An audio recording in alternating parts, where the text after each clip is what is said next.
Mr. Listen, North and South America, and all the ships and clippers at sea. Let's go to press. Flash, London. The terms of surrender for the Italian army in Ethiopia have just been... And hello, Savage Nation.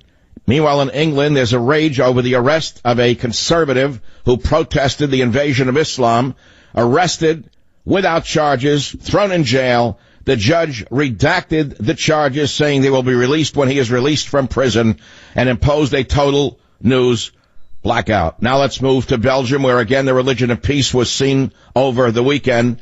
3 were killed by a knife attack of a Muslim. Killed 2 female officers. Took the gun, shot a 3rd. Meanwhile, yeah, you see how it goes. You got the whole thing. Welcome to the Savage Nation. Now we're going to play Fats Domino. Let's do rock and roll now. Had no love and say, you know when, you know I love you. What's it say? Show start at 23. This is great. Everything is not working right. My clock shows that the show hasn't even started yet. I'm trying to confirm. Are we on the air? Have we been on the air? It's just no. Okay, we had 5 hours to set to tell us correctly. But during the next break, make sure I know that the show actually started. Welcome to the Savage Nation. There is so much news, it's hard to know where to begin. So let's begin at the beginning. I know all of you are talking about the fact that a TV actress who was once a super liberal who became a super conservative to get a sitcom that became a big hit was fired because of a stupid tweet. Unbelievable. But the big story today really is Starbucks Diversity Training Day. Orwell is alive and well in Starbucks, and we'll talk about that. Meanwhile, my headline has been really the one that's bothering me all weekend. I couldn't sleep because I see a civil war brewing. It's not really a pleasant thing to talk about. Fascist libs in UK arrested an anti-immigration protester, imposing total press silence. Liberalism will bring about a civil war here if this is tried. I tweeted that over the weekend. It was the largest response I have ever had to any of my tweets because we've all reached our breaking point. Britain, remember, was the land of the Magna Carta. And, you know, many of you think that a civil war, if it does arise, will be based on race. You're 100% wrong. It will be based upon politics, not upon race. As you can see in England, it's large, strapping, dumb as doorpost Brits in full combat gear arresting another Brit. White man against white man. It shows how low the British government has fallen, that these big stupid thugs called British police would arrest a man simply for protesting the invasion of England by Muslims. Now, what was he actually protesting? Was it Muslims? No. He was protesting the fact that there was a grooming trial for Muslim youths in a youth gang who were grooming those in the Muslim gang to rape young women. And they were given, and afforded, by the way, all the protections of so-called British law. A long trial, et cetera, et cetera. This guy was arrested almost immediately by white British thugs, incidentally. And what I'm afraid of is that if Hillary Clinton and her gang get control of Facebook and the other avenues of discussion, whatever you want to call it, in America, we're going to have a civil war in this country, because the day they start arresting people for speech will be the end America goes to civil war. Now, this is a very sensitive topic for yours truly, Michael Savage. I am the only member of the American media, and I'm sort of like, it's a badge of courage. I'm the only member of the American media who is not allowed to enter Britain. I was banned from Britain in 2009 for things I allegedly wrote taken out of context. And I've never been able to get my name off that list. And as I said, not so jokingly, I like the English people. I love the architecture of England. And I sincerely miss the cuisine and the dental work that I normally would have availed myself of.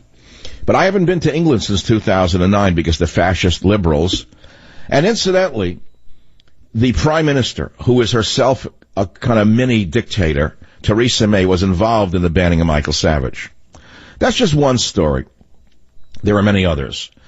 Alu Akbar shouted, then he kills 3 in cold blood. Did you see that story? Oh, I'm sorry. It didn't make it to the San Francisco, New York newspapers. Yes, another practitioner of the religion of peace went meshuggah, or crazy, or nuts, was carrying a knife, approached 2 police officers, stabbed them several times. They were women, by the way. Disarmed them and then took their weapons in a shooting rampage. He killed the poor women, and then he shot someone in a car. And so that's what happens when you permit these things to happen. Let's leave it at that. I don't want a Roseanne Barr to befall me for telling you the truth on this issue. You know, it's that simple. ABC cancels Roseanne after racist tweet. Now, it is a racist tweet, but should they have canceled a show over a racist tweet? Should they have punished all the other actors on Roseanne because of the racially charged crack about Valerie Jarrett? It was abhorrent and repugnant, what she said. What Roseanne Barr proclaimed on Twitter on Monday was that if the Muslim Brotherhood, and I'm quoting now, if the Muslim Brotherhood and the Planet of the Apes had a baby, it would be Valerie Jarrett. I mean, that's below the belt. But I don't know that they should have canceled the series because of that. I mean, now they're punishing John Goodman, who's a great actor, and the others. And, of course, it's an excuse to eliminate the hit conservative show that Roseanne did. But that's the world we live in. We live and die by tweeting and things like that and Instagram. And it leads me to ask you this question. I thought about it all weekend, long before the Roseanne thing blew up. I was not really paying attention to my Twitter feed until Donald Trump started doing it. I used to joke. I had others do it for years. I never, ever posted. And then I started, I figured if you can't beat him, join him. So I started tweeting, and then I got to enjoy it. It kind of fills up the empty spaces in my life in a way. But the hatred of the anonymous cowards is pretty difficult to bear. And I'm going to ask you a question. Should Twitter and the other social outlets no longer be anonymous? I believe that they should be identified. In other words, I'm a well-known personality, so you get all of these cowardly liberals or progressives or communists or fascists who post things that are repugnant to me. And I'm talking about very personal things that have nothing to do with the comment I may have made. I would like to know why they're allowed to have anonymity on Twitter or Facebook or Instagram. I'd like to know why there should not be a requirement by law. Listen to what I just said. A requirement by law that all social media postings no longer be anonymous. You will have to identify who you are. That's right. And then you'll suddenly see a drop-off of the hatred, wouldn't you? All of the keyboard cowboys will think twice before they post things, wouldn't they? I mean, they know who I am. They know what I look like. They know my dog's name. They know where I live. Why shouldn't I know what they look like and where they live so you can follow up with them? Let's say you find them offensive. Wouldn't you like to know who that is? I think so. It's just a thought, that's all. So now play Yes, It's Me and I'm in Love Again by Fats Domino, and I'll begin the show because I think it's actually on the air right now. I'm not quite sure yet. 855-400. And I'm in love again. Had no love and say you know when. You know I love you. Yes, I do. And I'm saving all my love in jail for you. Here's another little story for you. The gay mayor of Hollywood, the gay West Hollywood mayor, who honored Stormy Daniels, the dirty slut, he himself had to settle a $500,000 sexual harassment claim in 2016 because he harassed a male. A former aide to West Hollywood city councilman, not mayor, John Duran. Oh, no, he was a councilman at the time. Apparently he harassed a former aide. The aide sued the city, alleging sexual harassment and wrongful punishment, and he's getting $500,000 after settling with both parties earlier this month, according to an agreement obtained by the Times. This is very interesting, because this very same creep, West Hollywood Mayor John Duran, a very distinguished gentleman in West Hollywood, honored the filthy, dirty, degenerate stripper Stormy Daniels last week for her role in leading the so-called resistance to President Donald Trump. Well, this dirtball mayor, this filthy lowlife himself, faced sexual harassment claims that led to the city paying out $500,000 on his behalf in 2016. How do you like that?